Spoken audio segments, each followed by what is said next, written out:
don't know how to get anyone to pay attention. It's kind of hard unless you have like flashing lights and loud Seems like noises it, yeah. and shit. People are real dumb these days. The thing is, I really like things that are subtle, like very subtle. I don't know, I feel like there was a time, man, I've been on the biggest Charles Grodin kick lately. Charles Grodin. The great Charles Grodin. Oh. Beethoven's. The father in Beethoven. Oh, okay. Apparently, no one ever thinks Charles Grodin, I just thought Charles Grodin was some lame sort of like middling actor, you know, who starred in Beethoven, and he was in this movie I really like called Clifford, but outside of that I never knew anything about Grodin.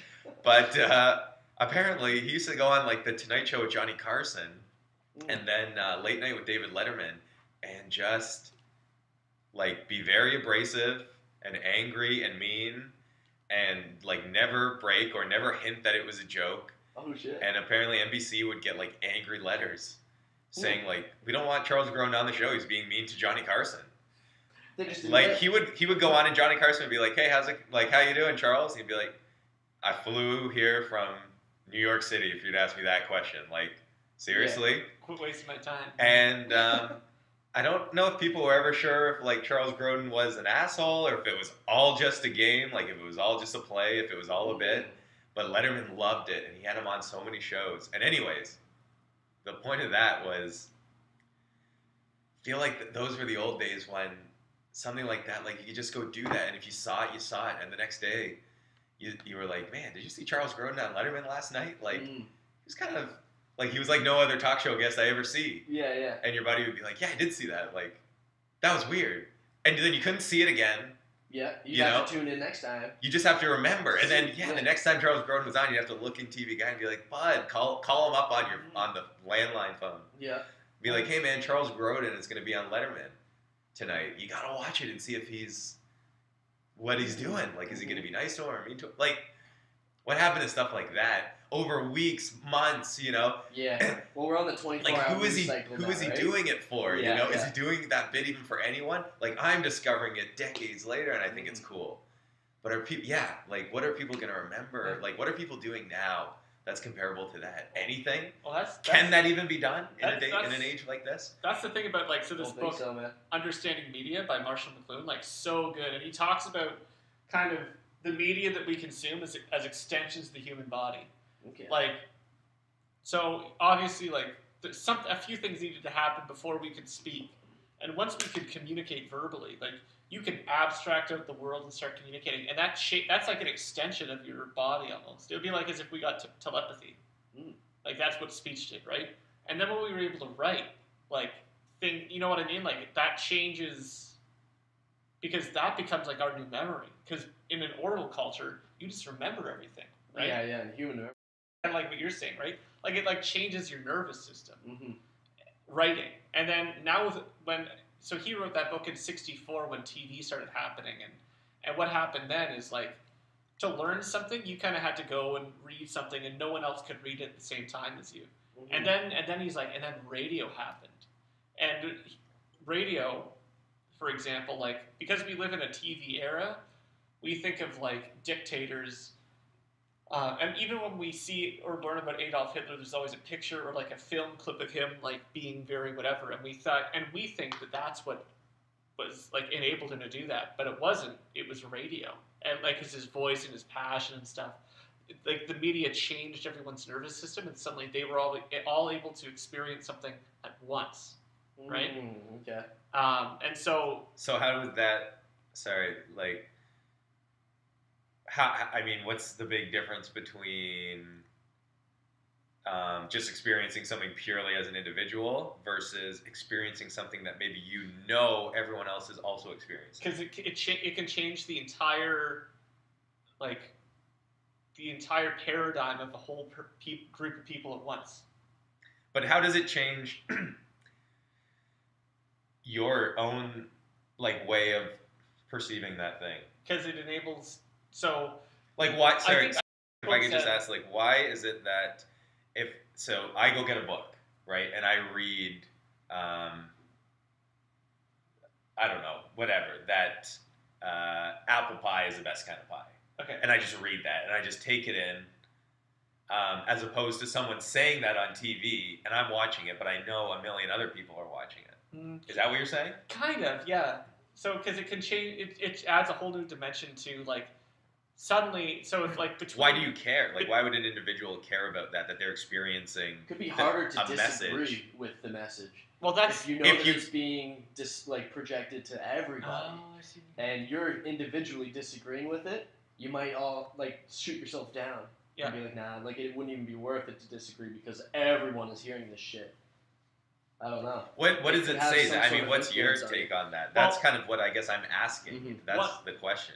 So one of the terms that this book came up with is hot media and cold media, and so cool media is an example of cool media would be a television or a book. I think he includes books, but a television definitely, because television is kind of like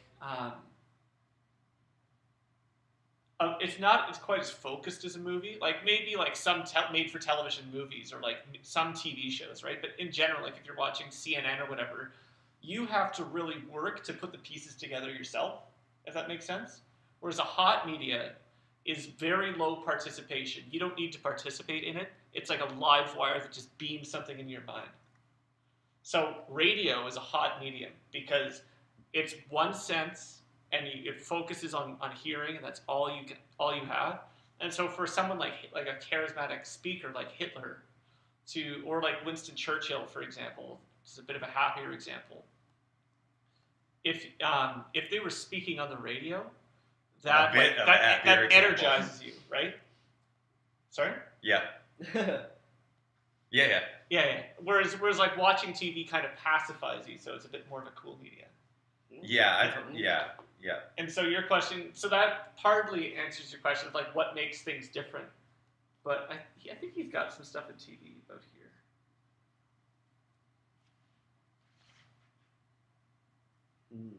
Oh, okay. This is kind of interesting.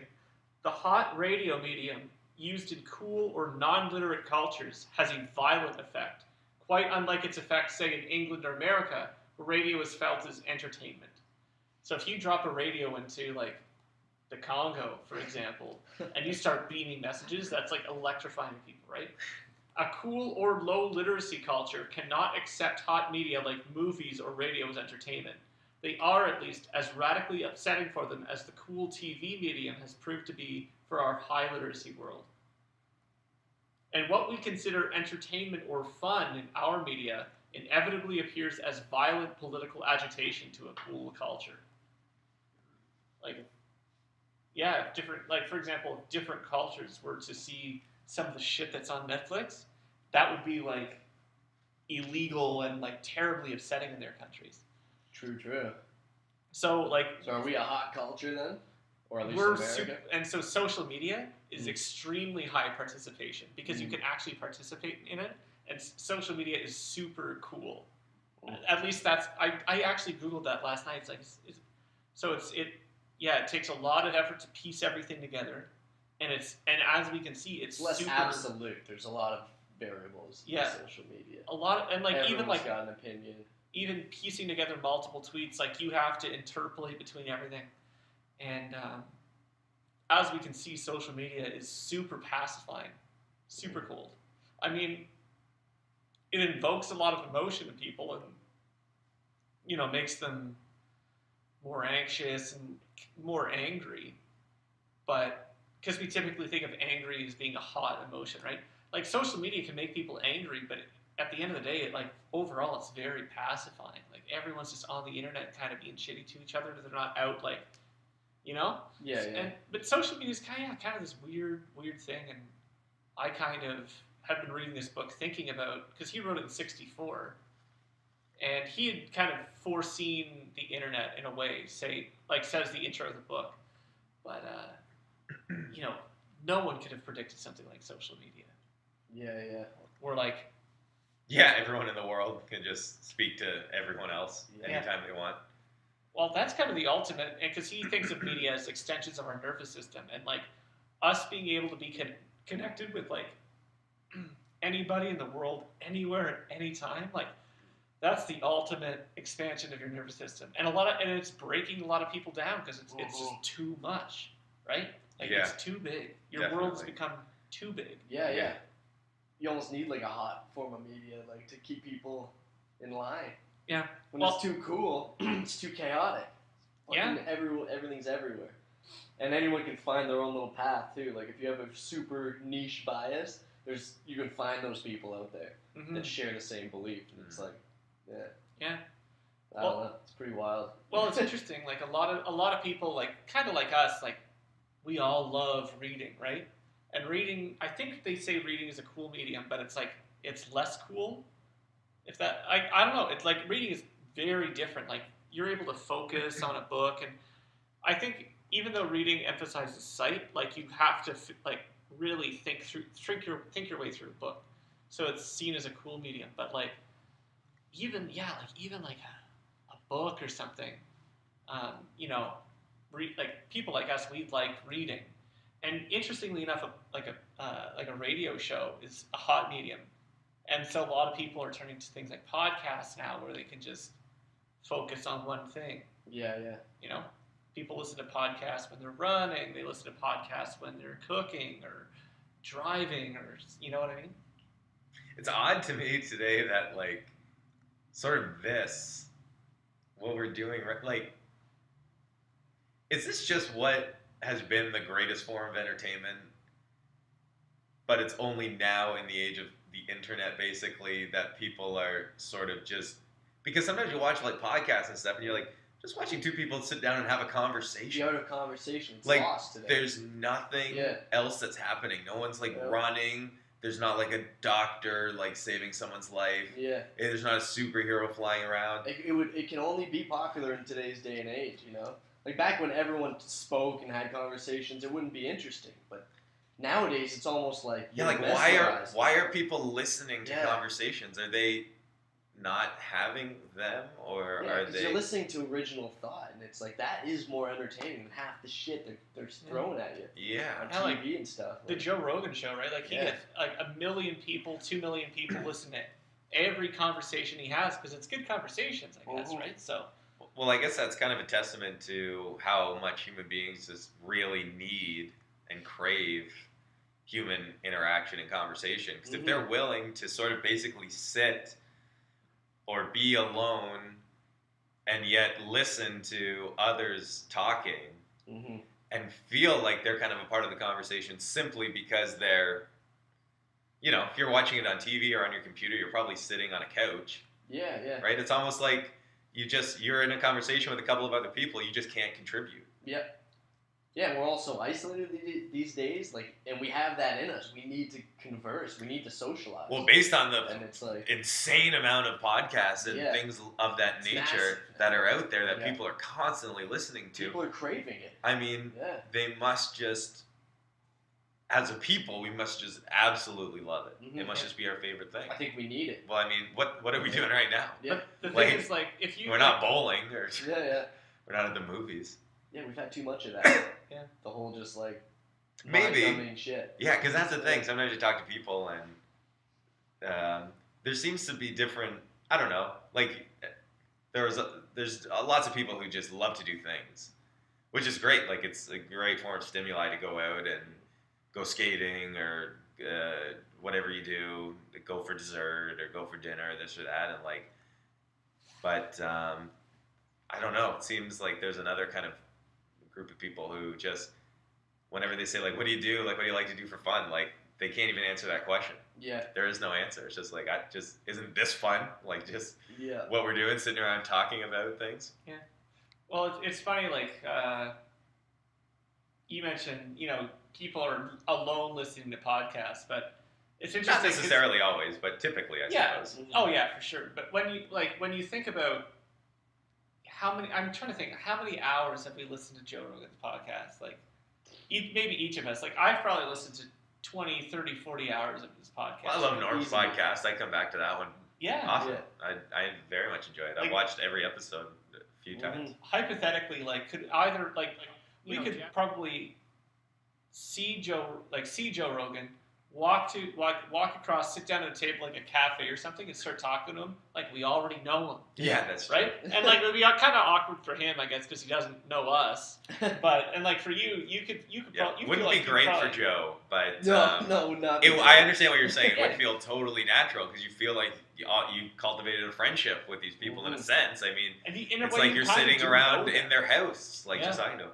But you know what's funny, and we talk about this a lot, is that now with all these podcasts, here's the realization: is you talk about the Joe Rogan one, so you go to that one because why do you go to it? You don't go to it because you dislike it or you disagree with it. You go to it because it kind of confirms your worldview, whatever that is. That sort of general sense of like what this guy's kind of into, I'm kind of into. Like I like the Norm Macdonald podcast. I agree with his ideas. Like I agree with what he's saying. Mm-hmm. Yeah. It makes me laugh. It makes me feel good just to watch it. So everyone, I guess, that's why there's so much fighting today, I suppose, because everyone's going on and like on my podcast, it said that global warming was real and like, but on my podcast, it said that it wasn't. Is dangerous for sure. And like, so everyone has these like experts, quote unquote, who are just like most of them are just comedians. They're they don't know anything really. A few might know a little bit, but they're not really experts in any field, and they're always talking about gun control and like all these crazy issues that everyone feels so strongly about, but like they're not getting their information from like. It's just a personality talk. It's just a personality. Yeah. Well, I think that's why I don't know about you, but I love the Rogan podcast because it's not that. Oh, cool! Like, yeah. Rogan is like he's just someone who wants to learn. Right on. And every podcast is someone so different. Yeah. Like radically, he'll have like an expert in like astrophysics on, Yeah. and then you'll have like the best nutritionist in the world on, and then you have. So you're just getting. You don't know what you're gonna get, and that's what I love about it. When you don't know the name. And you click on it, it's like all of a sudden you're learning about something you've never thought about. Yeah. And it's not like it's reaffirming any sort of bias. I'm just kind of sitting there like an open sponge, and I'm just kind of open to whatever they're talking about. Yeah. I guess I'm getting at something a little bit different, which is sort of like, but even that confirms to your personality type, right? Mm-hmm. Of someone like, I'll bring it on, like I want something where I'm going to learn something new. Where someone else might have their podcast where it's like, I just want a rehash of, the latest episode of this show. Like that's what I like in my podcast. Or maybe my podcast is a guy just watching a video game and playing a video game. Because that makes me comfortable. Yeah. So it's, I don't know if I can put I know what you mean. Really properly, but just the idea that everyone no one's going to something and going to like, you're not going to go to some podcast about, Japanese samurais because that's not really something you're interested in, right? Yeah. So the internet just has this beautiful and terrifying way of just, hey, are you in this kind of person? Great, here's a whole bunch more person who can just confirm your viewpoint, whatever it is. And in your case, it's wonderful because it's positive. It's I want to learn about things that will make me better and just make the world better and just kind of general positivity. Yeah, like I just want to learn new things. But yeah, you're right. It gets dangerous when it's other things that aren't as positive. Or you just really like this one person. Yeah. And you'll just kind of listen to their opinion on everything. Yeah, and you just kind of agree with them. Like, man, this is just someone who they just make YouTube videos. Like that's what they do for a living. Yeah. Like they've never done anything like else. You said, they're just a comedian. Yeah, like and they're shitting on about things. Let's say they're shitting on football or they're shitting on this, and you just kind of go along with it and be like, yeah, football does suck. Right? Yeah. But yeah, it's not like it's an expert on like sports. And psychology who's telling you about like football. Yeah, it's just some fucking guy. Yeah, I know. But everyone can find that. It's like finding it's like being in a high school that covers the whole world. It's like you're gonna find your group. You're gonna find your clique, the people that you are kind of like, but everyone can find this online now. Like, well, is that an idea for like an animated show about like a high school that only exists on social media? Ooh. No real people ever meet, and like groups are just actual groups. That's kind of like that. That kind of makes sense though. Like, wouldn't that be a wild? That'd be weird. That'd be a cool idea, for a show. That would be a reality in a world where just overpopulation has run wild. And it's just people living on top of people, and it's like, you can't go to a school, so you're gonna log into like.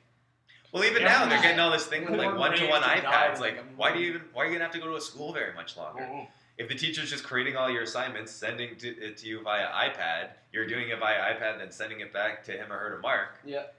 Then Same why? in college, I mean, half of it assignments are all just online. Yeah. Yep. She has What? e-learning classes and What use? Yeah, people are going to start living in those buildings. Yeah. People already are living in old school buildings. Yeah, for sure. Craziness. That's what it's all going to be. Yeah. But that's like, you know, Why not? that's weird though, because No, I know, and it's hard Shit. sometimes to argue with it because you're like, I don't. Yeah, why I'm not? all for it because, Why like, yeah, someone might be able to get their fucking high school diploma in a fraction of the time it would take someone else because they don't have to waste half their day walking around to each class and doing all that stupid shit. Do you feel though that like I feel sometimes like we're moving so quick, which is good in a sense, but like with all this. And like that's an interesting goal to get to. But the question I think a lot of people pose, and a lot of people seem to write this question off as being stupid, but they say like, but what about the school? Like what about going to school and like making friends and like the socializing? Now, that's not to say that we need to keep the system in place the way it is forever just because of that. But what's the plan for how the kids are going to fill those days? Yeah, how are we going to like what is going to replace the social aspect of school before we quickly get into all this like just do all your assignments on the iPad, send it, don't worry about it, you don't need to be in class, blah blah blah.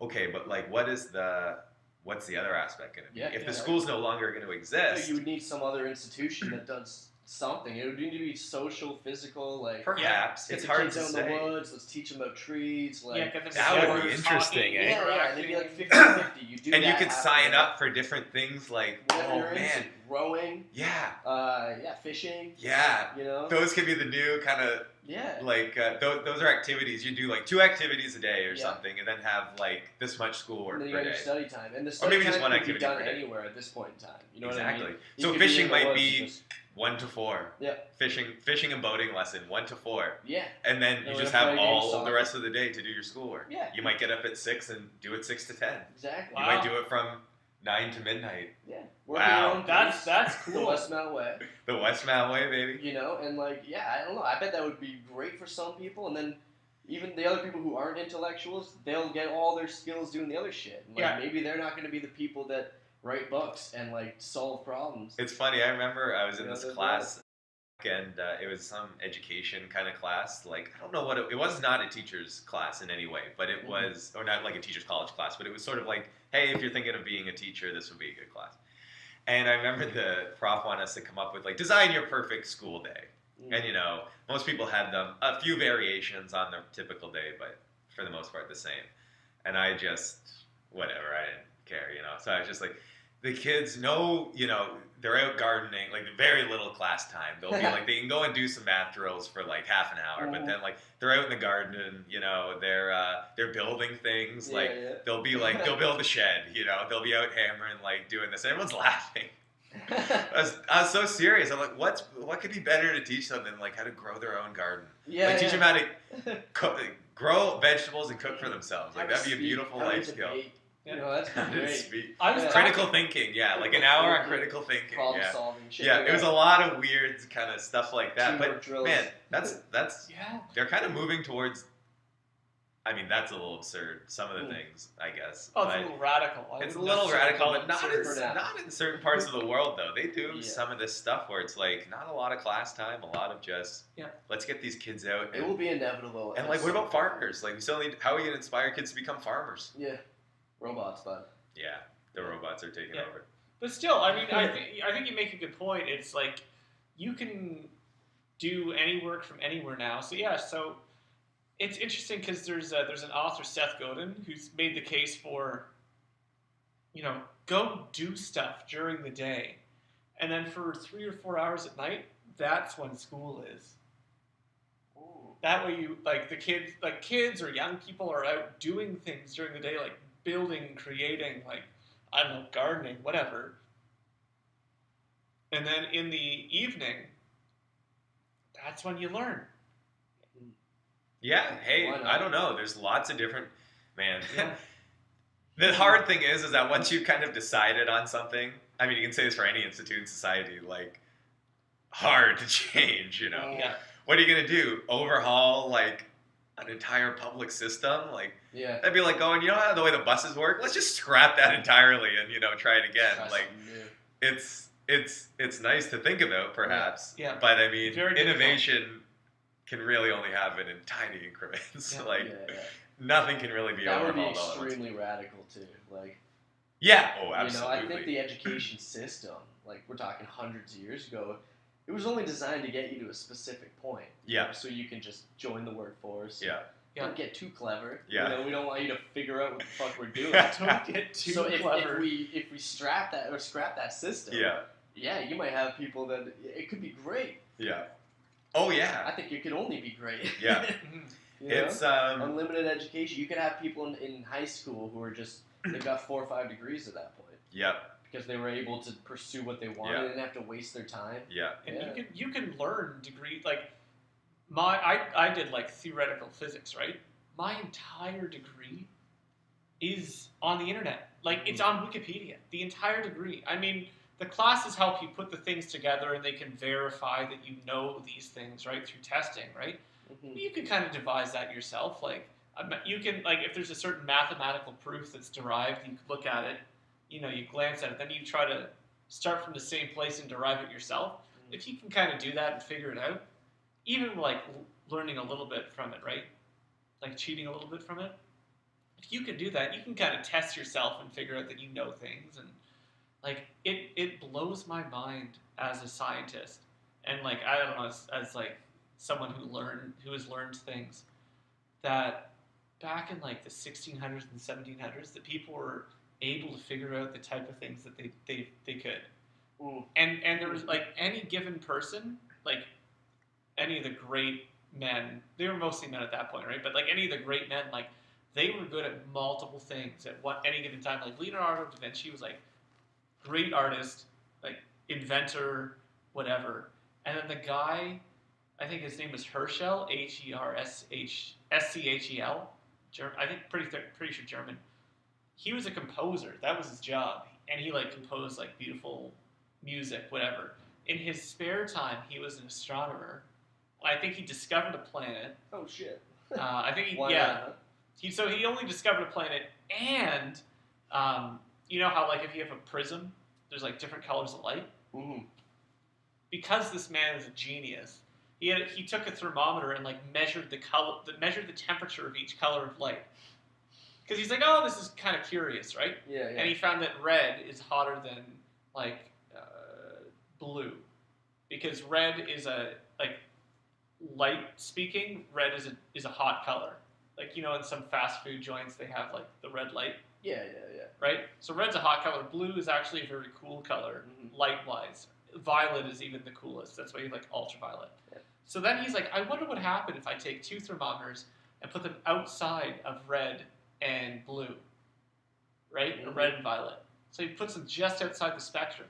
So he captures. So he expects because there's no light there, he expects the thermometers to be the same temperature. Mm-hmm. Then he looks, and the infrared one is exploding, and the ultraviolet one is nothing because there's no energy there. And he's just like kind of like, holy fuck! So clearly there's something here, and that's how infrared light was discovered. Wow! And this guy was a composer, and that was his hobby, was discovering a new spectrum of light. Yeah. And everyone's got to do something. You may as well do that. Discover a planet too while you're at it. Yeah, and now fucking kids have to go to school for 4 years before they make a latte in Starbucks. Like, yeah, True. It's like, oh, no. you're capable of so much. Yeah. And now, like, yeah, and I don't know. There's this system weird phenomenon with people in college and university, and the way they talk. It's like, oh, I got class today.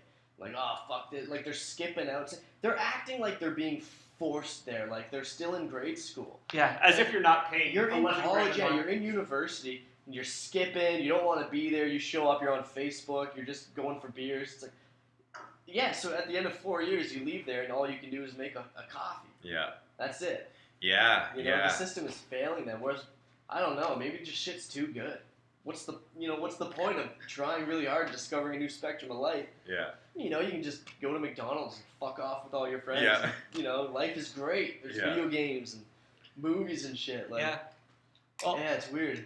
Human potential is infinite, and we've got all the resources here, but no one wants to use Yeah, I don't know. Like, look at Elon Musk, for example, right? Like, that guy founded PayPal, revolutionized the idea of online payments. Mm-hmm.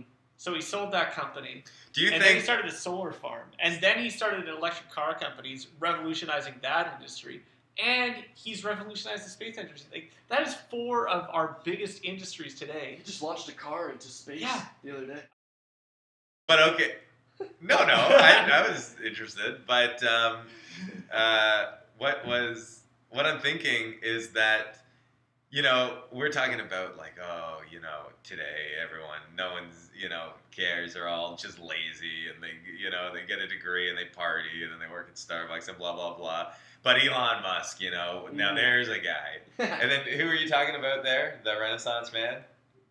Herschel. There's Herschel and Da Vinci and like... Da Vinci.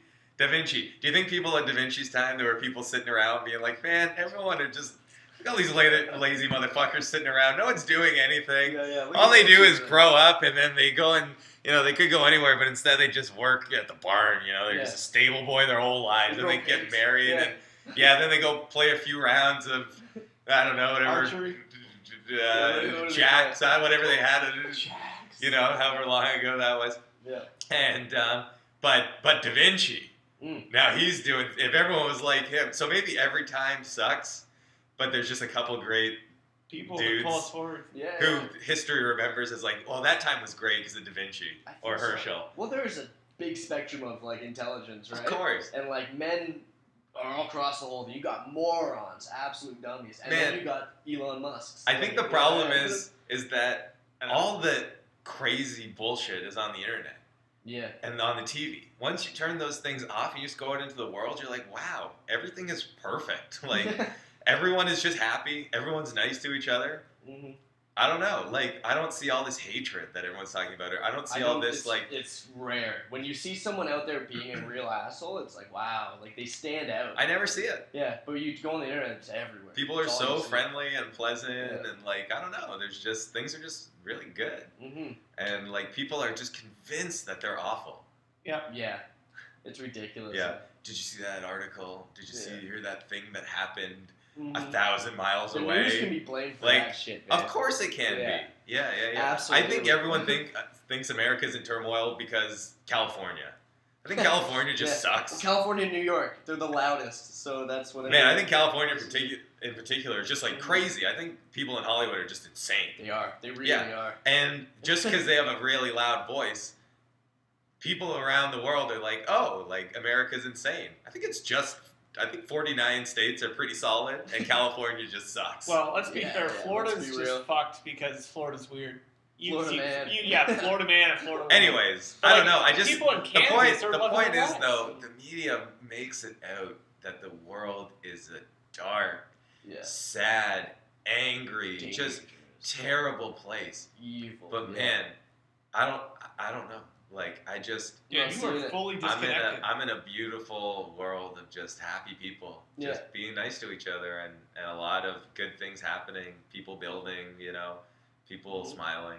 That's the trick, man. If the media was, in all the news was like, everything is awesome, everyone would be stoked. Yeah. It would be like, smiling at everyone. Like, life's great. Yeah. There's always two sides to every story. They only told you the good, like, breakthroughs in medicine and this and that, and like just good stories. Instead of all the murders and shit.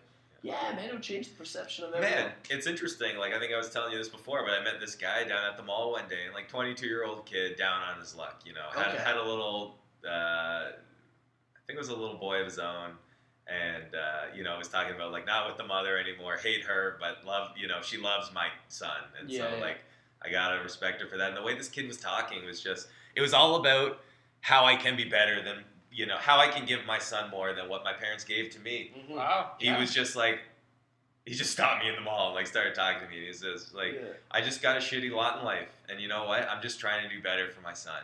Right. I was like, you know what?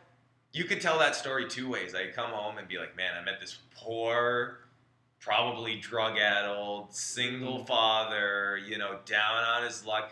The system fucked him. His parents fucked him. Everyone fucked him. How can I help this poor boy? Mm-hmm. And instead, or I could tell the story of like, you know what? I met this kid down on his luck, you know, had a shitty born into just a shitty situation. Mm-hmm. And you know what? Didn't make all the best choices in his life, but fully acknowledge that, and all he wants to do is make things better for the future, for himself, for his kid, and I think even for whoever this girl is who he has his kid with. Like, all I saw in his eyes was optimism. Yeah, great. And so, anyways, you know, depending on how I tell that story, could affect the way people think about a whole other group of people. Absolutely, you know. And I don't know. I don't know why people. I don't know. I don't know where all the negativity comes from. Yeah. Because it's not really out there. It's weird, man. It's weird. Yeah, everyone else thinks everything. If you think everyone else thinks something, you're going to start thinking that or acting on that knowledge, right? Whereas, yeah, I mean, if everyone's happy or you don't even know that everyone else is angry, you're just going to go out in the world and be happy. What is that about people where they just, you see it a lot with like, someone will say like, oh, Jordan Peterson's a racist, and then you got all these people holding up signs and be like, fuck this guy, he's a racist. What happened? Like, what's wrong with people where we want to hate? We don't look into things. Yeah. Because if they did even look a little bit, they'd be like, they wouldn't see a purpose in screaming like a moron. I think, and we were talking about this before you came by, you put yourself into a group, and when you're in that group, suddenly, for some reason, and again, I think the internet is a big part of this, because you go on there and like, what are you? And you're like, I'm a liberal. And like, what are you? I'm white. And what are you? I'm a man. And like, so what religion are you? I'm Jewish or whatever. And you start going through all these different things, and then suddenly it's like, yes, this is what I am, and this is the group that I'm in, and this is what that group believes. And so you can't go against the group because, you know, everyone will know, because it'll be on social media, you know, how you couldn't support this candidate for this thing, or you can't support this issue because not everyone else does, or you can't think differently about this because everybody else does. You can't, you know, say that thing wasn't racist because everyone else in your group said it was. Yeah. So suddenly free thinking just goes out the window because everyone has just boxed themselves into these groups. And people even say, like, I'm this kind of person, I would never do that. Like, of course I would never do that. Or, that person likes that thing, that tells me everything I need to know about them. Seriously? Yeah. Like, you've just closed yourself off to a whole experience with another person because you've just decided that you're just, I'm just not that thing. It's groupthink, yeah, It's because you've been lumped into whatever your physical label is. Yeah. Yeah, it's retarded. Yeah. It's like how all white people gotta be like these evil, you know, well, we all have yachts. Hungry. We all have yachts, and we're all slave owners. Everyone's got this privilege, and then, but it's so detrimental. Like when you classify people like that, like does that mean, like that isn't that racism? Like judging someone based on what they look like. So like Asian people must all be smart. Well, it's just really lumping people into a group together based on, you know, these certain characteristics that they don't have anything to do with. So like, we're not judging people like white straight man, or black gay woman. Yeah. Like, what, you didn't have any control over those things. Yes. So what? Just because you're those things, suddenly you're in this group and you think this way, and if you vary from thinking that way, there's something wrong with you? Yeah. It doesn't make any so sense. retarded. Yeah, or that you are just that thing because you are that thing. Like, of course that's what racism is. Yeah. Like those things are all innate to you because you're white. Yeah. Or because you're black, or because you're Asian, or because you're a woman, racism. or because you're a child, or because you're old. Identity politics. It's so stupid. Totally. Yeah. And that's how you create the us versus them mentality that's fucking up the world right now. Totally. Women hate men hate women. But the whites. The thing is, it's all on the computer. I'm telling you, man, it's all on the computer. It's not like that. And the thing is, I'm lucky, man. I work in as a man, working in a profession with women is great because they're all just chill. Like nobody. I don't know really what's going on online, but it seems like whenever I get any sort of hint at it, it seems like it's just an insane shitstorm of just insane shit. Yeah. But man, they're just having the time of their lives. Like they're happy. They're just happy human beings. They don't give a fuck about what Annette Bening is saying or whoever. I don't know who it is, but someone like that, Meryl Streep, what she's going on about. These women do not identify like themselves. I haven't with met them. a single woman that does identify with these No. crazy people. No. I know a few, like, and they're all pretty sad. Like they're just angry all There's the time. usually something wrong with them, right?